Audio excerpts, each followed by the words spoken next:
www.lukoyeba.info. Pour obtenir des infos, pour être vite à la page, consultez Lukoyeba.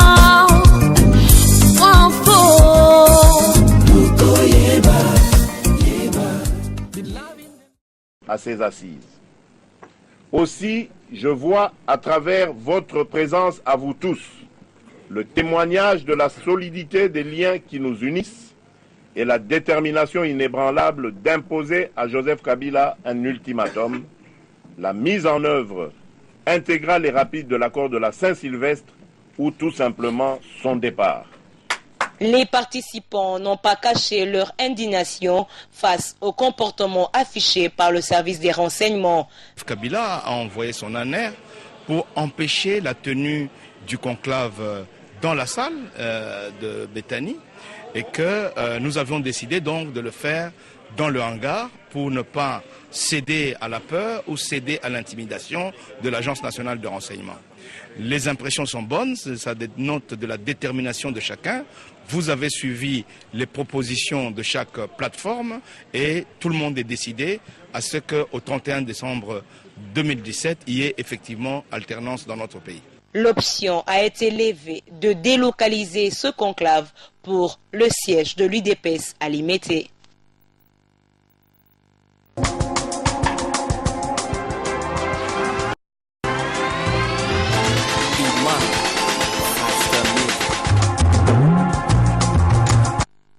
Le campus universitaire était devenu le théâtre des affrontements entre étudiants et forces de sécurité.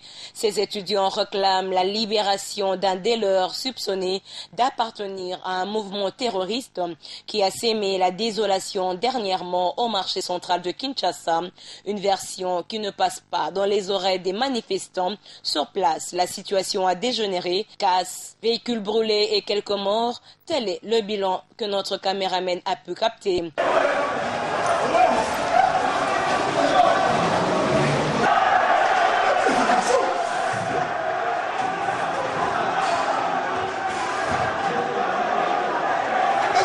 Mais le pire serait à craindre. Le recteur de l'université venu aux sapeurs-pompiers n'a pu convaincre cette masse en colère.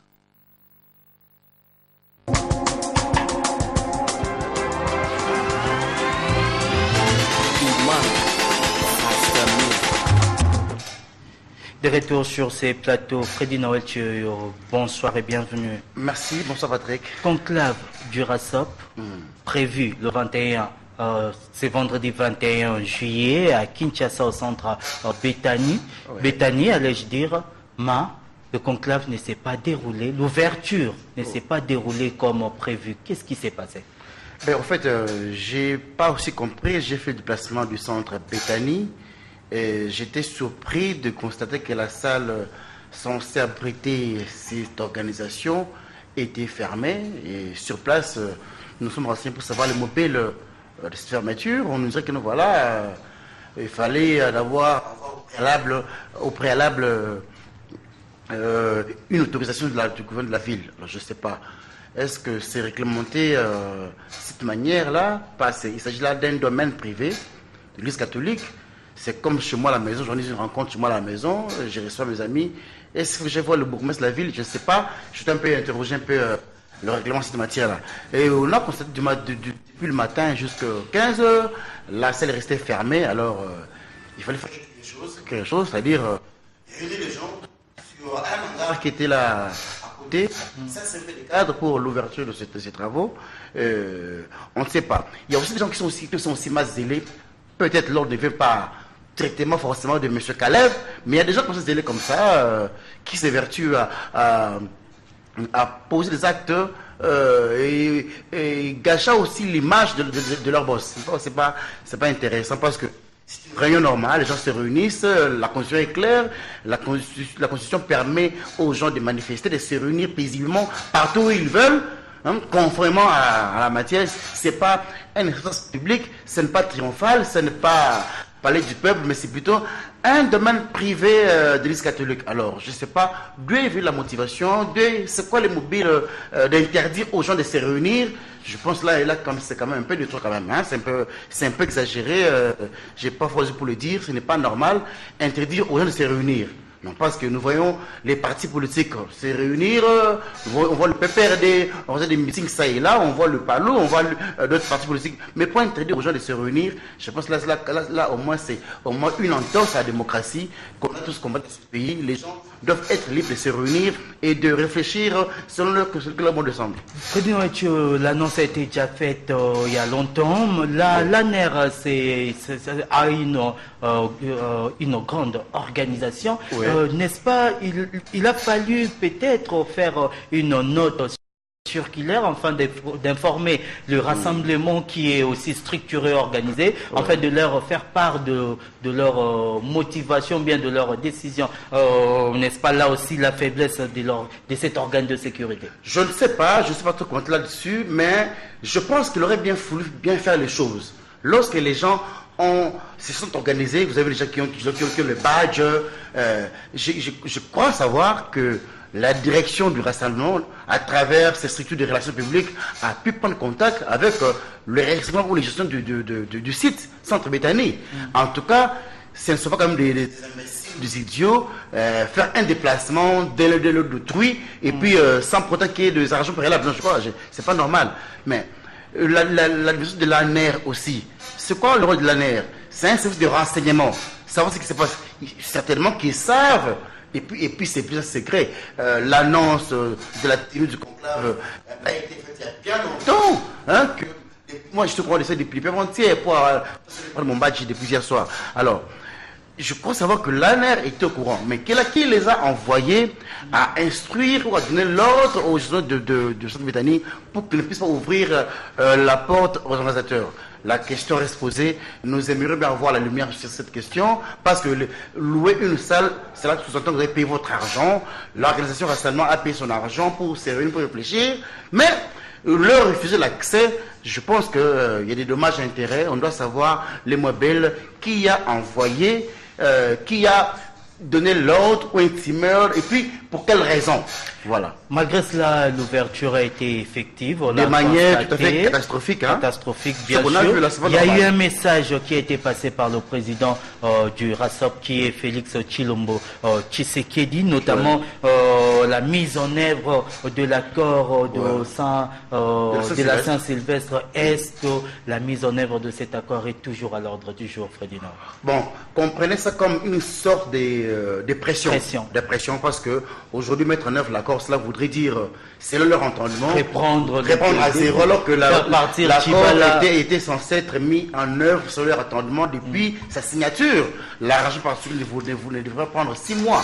On a fait plus ou moins 3 mois pour qu'il y ait un arrangement particulier. Et finalement, il y a un arrangement particulier qui intervient après la nomination du Premier ministre. Alors que les lettres voudraient que l'arrangement particulier qui était un avenant à l'accord puisse être signé avant la nomination des premiers ministres. Vous comprenez? Mais là, ça s'est fait de la manière dont cela a été fait. Mais ce quoi l'importance, c'est qu'il y ait la paix et que nous puissions aller aux élections selon le terme de l'accord. L'accord dit qu'il faut qu'il y ait élection en décembre.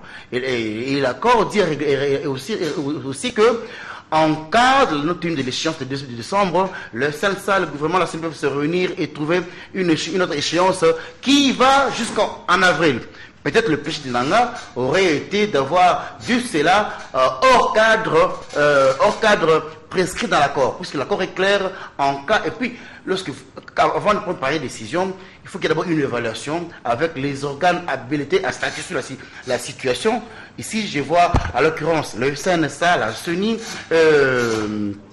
et le gouvernement qui évalue l'action électorale, le processus électoral. Où en sommes-nous? Qu'est-ce qui manque? Qu'est-ce qui bloque? Parce qu'aujourd'hui, les élections doivent être inclusives. On ne peut pas aller aux élections sans qu'il y ait le Kassai.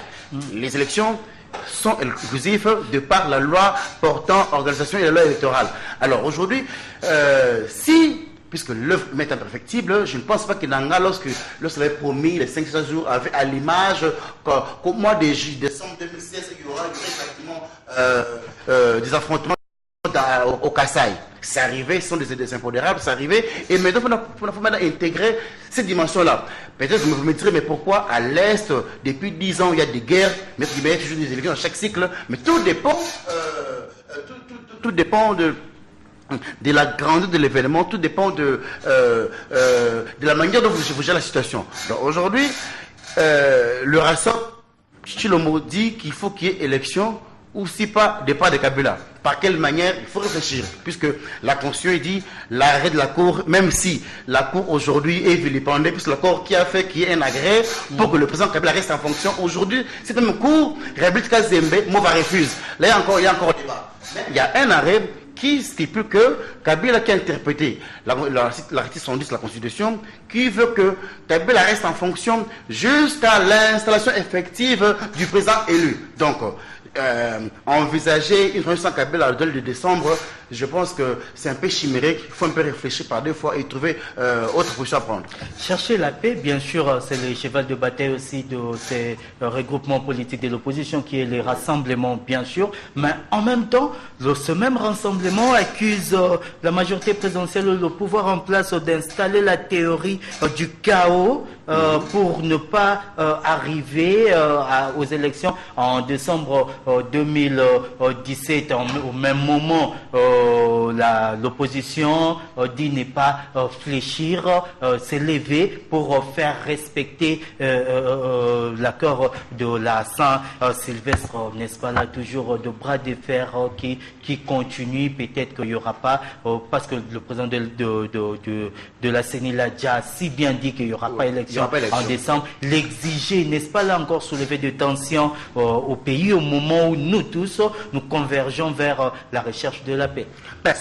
Mon cher, bonne guerre, vous savez que ce n'est que normal que l'opposition estime que l'accord n'a pas été respecté, c'est leur point de vue. D'autres estiment aussi que Tshibala sort des entrailles de l'opposition, c'est leur point de vue. Aujourd'hui, c'est quoi l'essentiel aujourd'hui? C'est d'aller aux élections. Alors, est-ce que, puisque dans l'élection en décembre, on a encore entrevoir un troisième dialogue? En tout cas, moi, personnellement, je suis opposé à l'idée du troisième dialogue, puisque les dialogues, j'en ai assez couverts, j'ai couvert l'Union africaine, à la 5 on a passé des nuits blanches à la 5 en tout cas, bon, troisième dialogue pour parler de quoi? Je pense que on peut dialoguer dans le cadre de la tripartite CENI, CNSA, parce que le CNSA, on pourra l'avoir demain, Dieu voulant. Dialoguons dans le cadre de la tripartite, CNSA, gouvernement CENI, évaluons, et puis l'accord nous couvre jusqu'en avril 2018. C'est pas un péché, puisque l'enrôlement, on a déjà atteint plus ou moins 85%. Il reste que le Kasaï, ce qui n'est pas aussi négligé. Donc ça évolue normalement, bien que le Kasaï pose un peu problème. Mais je pense qu'on peut jouer avec le 120 jours au mois d'avril. Vous avez les élections. Pensez à un dialogue, faire des gens, manger, tout ça. Non, je pense que là, on est fatigué. L'accord est là, c'est le meilleur test que nous avons à nos élections. Évidemment, les prétextes que l'opposition pense, que l'opposition met dans la bouche de la majorité. Faisons le prétexte, on aurait un fichier. Avant, c'était les fichiers corrompus, infestés, fugés. Mais maintenant, il y a un nouveau fichier qui est en construction. Nous l'aurons d'ici la fin de l'année, puisque Nanga, je suis là avec lui, nous a dit on pourra lancer le corps électoral, comment on dit, convoquer le corps électoral en décembre. C'est déjà pendant 3 mois, on peut imprimer, on peut faire la commande des matériels sensibles, on fait les bulletins de vote, on peut lancer le personne qui appelle la candidature en novembre, en avril ou mai. On a des élections, c'est une bonne chose. C'est vos analyses, on vous les concède, hormis l'enrôlement. Je crois aux élections, il y aura élection. On peut aussi repousser indéfini, même si on crée, comme vous dites souvent, on a impératif de crier, même si on crée des prétextes, on va les vider au finish, on va aller aux élections. Les élections au rythme de Jésus revient bientôt. Non, il y aura élection. Moi, on sait quand, toutefois, hormis l'enrôlement des électeurs dans tout l'étendue de la RDC, pas des élections aussi sans la mise en place du CNSA. dans une correspondance officielle de la présidence de la République, il y aura reprise de travaux du CENSA pour la mise en place du comité, le choix du conseil sur le suivi. Du Conseil national de suivi de l'accord, la nomination probablement du président du CENSA par consensus, c'est une précision à faire, le règlement d'ordre intérieur provisoire, mais le CENSA avec quel candidat, d'autant plus que le RASOP n'est pas partie prenante. Voilà, le RASOP, les Félix est non partant, et sont dans la logique qui laisse la majorité appliquer l'accord selon son entendement à elle. Vous comprenez? On a commencé avec Tchibala, que la même logique puisse continuer. Il y a Kamere qui estime que ce n'est pas Mina Kwakengo de le convoquer pour mettre en place le CNSA. Kamere a désisté. Maintenant, le blocage est toujours entretenu par le politique. Mais c'est pas. Est-ce que je suis obligé, moi, d'être candidat au CNSA? Comme moi, par exemple. Je ne suis pas obligé, même si l'accord dit que c'est lui qui doit conduire le CNSA est dérivé du rassemblement. C'est dérivé du rassemblement. Alors, comme Olengakoy, c'est le rassemblement, je pense qu'il faut aller dans le même schéma. Donc aujourd'hui, je pense que comme la région particulière est venue un peu... Le rassemblement des débauchés. Bon, ça c'est votre point de vue. Parce qu'aujourd'hui, c'est la majorité, Tchibala est du rassemblement. Et ce n'est pas aussi faux, Tchibala était à côté de Tshisekedi depuis de très longues années. Ça, vous ne pouvez pas me contredire. Bon, débauché, je n'ai pas été là lorsqu'on le débauchait, je n'ai pas participé à la rencontre de ce débauchage. Au moins, je sais que Tchibala est issu de l'UDPS. Mais dire que l'être débauché, là, on peut encore discuter. Mais aujourd'hui, pour le RASOP, le métier, il faut que la même logique qui a concouru à la nomination de Tchibala puisse continuer. Comme Tchibala soit en train de l'Ankoy, il faut aller avec le même schéma. Encore que l'accord disait que le CNSA revenait à Tshisekedi et Tshisekedi de Moulumba, paix à son âme. L'accord a été pas l'accord. Ne revenons pas sur ce parce que Tshisekedi a été choisi comme personnalité, non pas pour représenter il faut dissocier aussi. Vous avez raison. Et maintenant, l'agent particulier qui était signé au palais du peuple ouvre le champ de tout le monde. Même Kamer pouvait être candidat. Et c'est pourquoi aujourd'hui on parle de Sipa, Ramassé Nibaya, Olengakoy. Ce sont les deux candidats potentiels qui sont restés. Donc demain, attendez-vous à Soso, Olengakoy, candidat de Tchenza, et Ramassé Nibaya du MLC. Donc ce sont des Congolais, ce sont des filles de ce pays, ils ont droit au chapitre, peuvent travailler. L'essentiel qu'on ait aux élections que tout le monde attend. Il y a une précision par rapport à cette correspondance de la présidence de la République. Oui. On dit précisément le président sera désigné par consensus. Par consensus, oui. Croyez-vous en cela, d'autant plus que nous savons tous ce qui caractérise l'homme politique congolais aujourd'hui? Ça sera difficile déjà. La recherche du positionnement. Dans ce poste-là depuis le mois de janvier. Depuis la mort d'Étienne, Olengakoy rêve ce poste-là. Alors, je ne vois pas Olengakoy laisser... Il rêvait aussi d'être Premier ministre. Je ne vois pas Olengakoy laisser ce poste à Baba ou à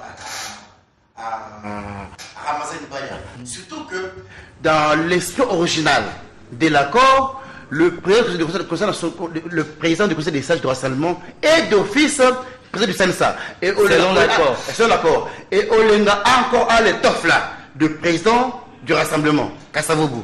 Donc je pense que... Que faire de Félix Tshisekedi, que faire de Pierre Lumbi? Non, Pierre Lumbi a désisté. Je l'ai bien dit. Alors, Pierre Lumbi, alors ils n'ont pas raison d'exiger le respect de cet accord de la Saint-Sylvestre. Je me répète. Pour le rassemblement limité, il faut que l'esprit qui a concouru à la notion de Tchibala, Premier ministre, qui a la même logique, puisse continuer en mettant en place le CNSA. Comme Tchibala est du rassemblement, selon ceux qui ont mis en œuvre cet accord, alors Tchibala est issu d'un mouvement, rassemblement, qui est piloté par Olengakoy. Il faut que le même esprit puisse continuer. Je pense que c'est logique. Hein? Vous comprenez un peu? C'est logique, non? Alors, même si l'argent particulier est venu ouvrir le champ à tout le monde, c'est là où vous avez vu qu'il y a des caméras candidats, parce qu'en principe, si on respecte l'accord strictement, il n'y a pas de consensus. D'office, c'est Olengake là, comme président du CNSA. S'il faut lever le mot consensus, en tout cas, on revient à l'esprit de l'accord. Il y a contradiction, parce que quand vous parlez de consensus, c'est que l'accord dit autre chose. Il y a contradiction. C'est que même la présidence, même le président de la République sait déjà que ces personnes-là, ces représentants-là, ne s'attendent pas. Non, écoutez, l'argent particulier signé au Palais du Peuple a laissé les champs libres. C'est pas celui de la Cinco qui verrouillait que le président du Conseil des sages du renseignement est d'office président du CNSA. C'est plus le cas. Maintenant, l'esprit a changé. C'est d'ailleurs parce qu'en principe, on ne peut pas avoir un premier ministre sans qu'on signe l'argent particulier. C'est que ce n'est pas normal. Donc nous pouvons confirmer la thèse qui disait que l'arrangement particulier a modifié l'esprit et la lettre de l'accord du 31 d'après Jacques Joly, qui est un bon juriste, qui a la maîtrise de la question constitutionnelle, selon Jacques Joly, l'arrangement particulier est venu violer l'accord. Alors comme on est dans l'esprit de l'argent particulier, parce que l'arrangement, ce sont les modalités de la mise en œuvre d'un accord, d'un texte. Alors, comme l'arrangement est dans cet esprit-là, c'est comme ça que vous voyez même les Baba là, les Bazaïba sont des candidats. Sinon, il n'y aurait pas des ambitions. L'ambition, ça allait de soi. C'est Olenankoy qui est le président du rassemblement où est tiré Bruno Tshibala. Un mot sur la sécurité en ville, province de Kinshasa, avant de boucler avec vous, Freddy Noël Chioyo. Ouais. Prison centrale de Makala, parquet de Kalamou, Matete, marché central de Kinshasa, et pas plus tard que hier et aujourd'hui matin, il y a eu encore un coup de balle au désordre à l'université de Kinshasa. Sous prétexte, selon le porte-parole de la police nationale ville de Kinshasa, le colonel Mwanamputu, que la police congolaise était à la recherche des assaillants, cités par l'un de leurs qui était arrêté après après ce qui s'est passé au marché central de Makala, chose qui a causé encore des soulèvements auprès des étudiants de l'université de Kinshasa. Vous analysez ça comment? En fait, j'ai pas assez d'éléments sur cette question, mais j'ai suivi le communiqué de la police à la télévision nationale, comme quoi la police était à la recherche des assaillants de Chimanga, qui se trouve être... Chimanga arrêté, Chimanga cité les autres. Voilà. Et ces messieurs seraient... la pièce maîtresse du mouvement terroriste qui a causé mort de marché central. Alors, je ne sais pas trop dire. Bon, les étudiants, quand même, ce ne sont pas des fous. Ils reconnaissent leurs camarades. Ils disent que c'est faux. C'est faux. Je ne sais pas. Attendons l'enquête se poursuivre. La police a promis de nous présenter ces gens-là ce lundi. On attend vraiment bien voir ces gens-là, puisque au campus, là-bas, ça chauffe jusque maintenant. Tu as vu comment on a brûlé même les véhicules des professeurs. Il y a eu plus ou moins deux morts. Mais d'après certaines sources, ça serait au-delà. Ce n'est pas une bonne chose. Laissons la police faire son travail et nous donner des éléments qui puissent nous rafraîchir la mémoire afin que nous puissions calculer le cœur net.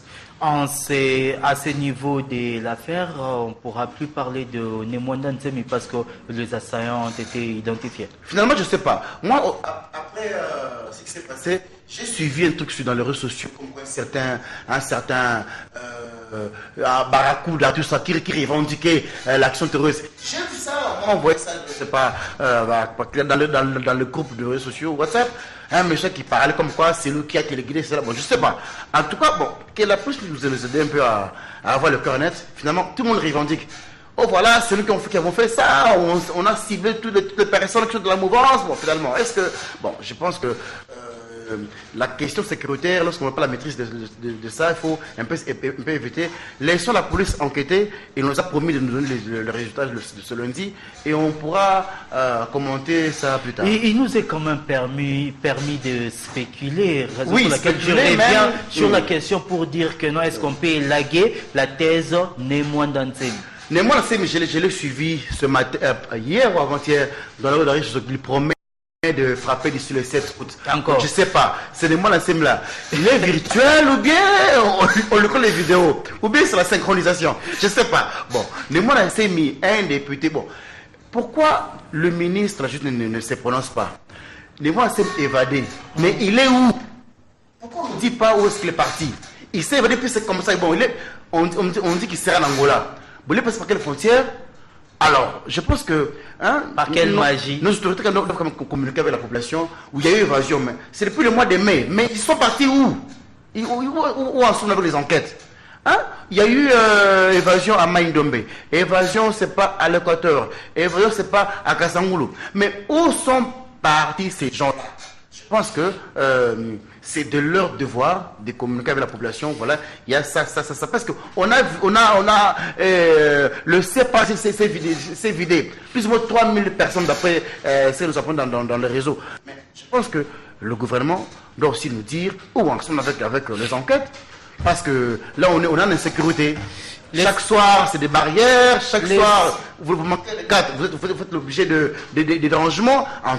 On va nous dire où sommes-nous? État d'urgence ou bien état de siège? Merci Freddy Noël Thio. Les enquêtes en RDC en tout cas sont toujours en cours. Ça continue. On ne sait pas si ça finira quand. Mais on espère que ça finira un jour parce qu'il y a un temps pour tout. Merci à vous d'avoir partagé ces plateaux avec nous. C'est un plaisir.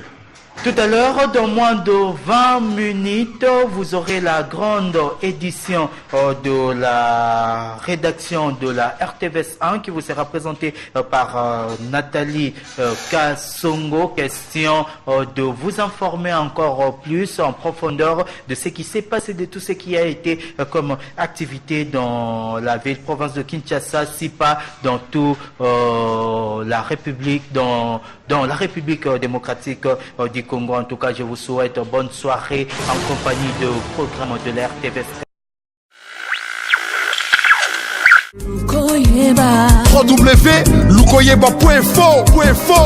Pour obtenir des infos, pour être vite à la page, consultez Lukoyeba.